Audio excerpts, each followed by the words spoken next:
Assalamualaikum warahmatullahi wabarakatuh. Bertemu kembali dengan Ibu Rama dalam mata pelajaran Sejarah Indonesia.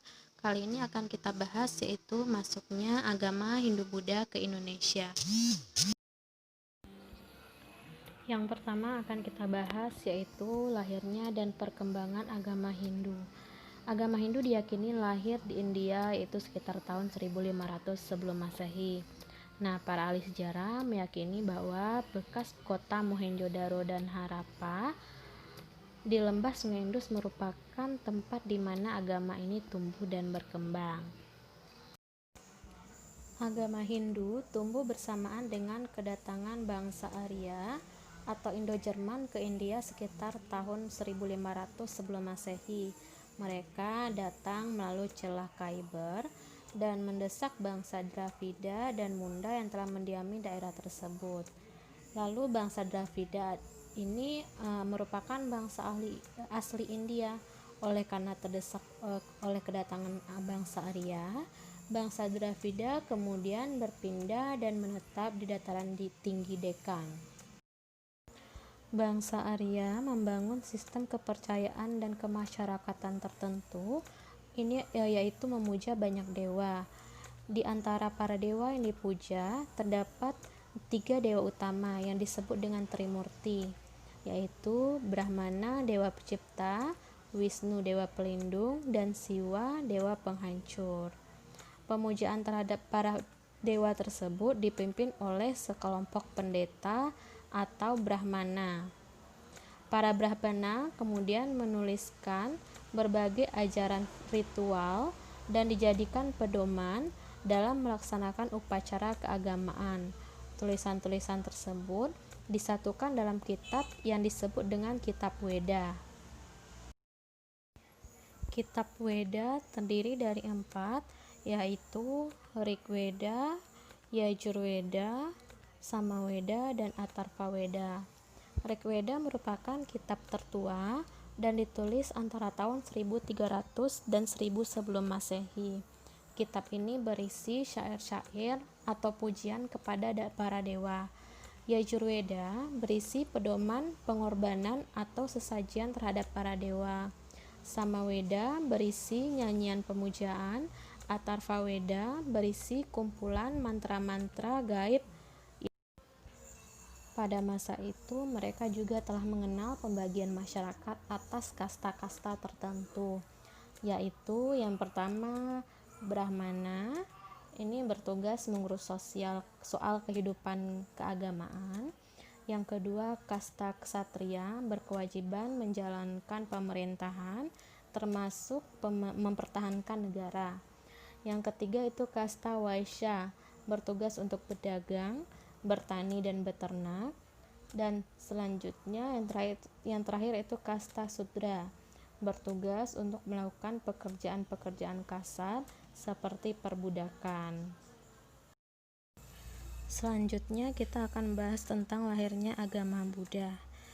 Kalau di agama Hindu ada kitab Weda, di agama Buddha itu ada kitab Tripitaka. Nah, kitab Tripitaka terdiri dari 3 kumpulan, yaitu Sutra Pitaka, Vinaya Pitaka, dan Abhidharma Pitaka. Sutra Pitaka berisi wejangan-wejangan Sang Buddha. Vinaya Pitaka berisi segala macam peraturan dan hukum yang menentukan cara hidup para pemeluknya.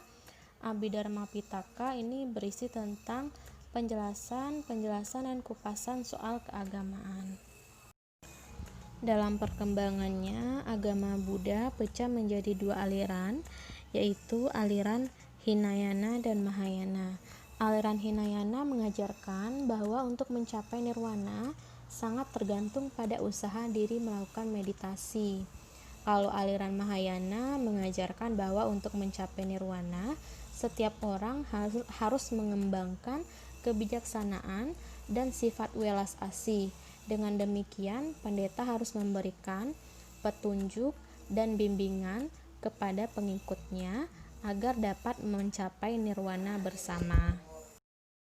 Selanjutnya kita akan membahas teori tentang masuknya pengaruh Hindu-Buddha di Indonesia.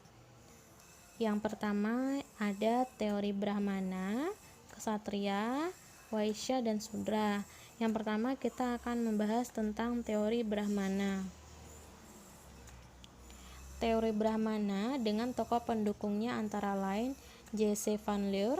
Menurut teori ini, para Brahmana dan biksu India datang ke Indonesia atas undangan para kepala suku setempat yang tertarik untuk belajar agama Hindu. Setelah menganut agama Hindu, para kepala suku ini kemudian mengangkat Brahmana menjadi penasehat mereka.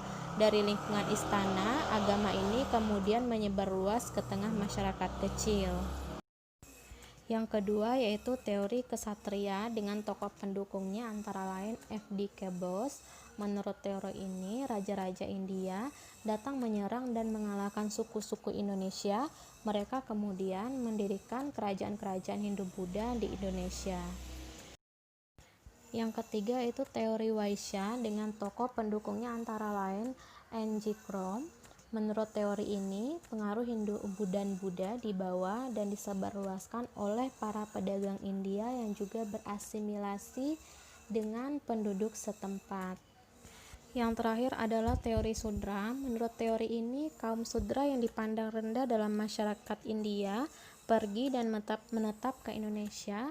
Mereka kemudian menyebarkan agama yang mereka anut di Indonesia. Sekian untuk pertemuan kita kali ini.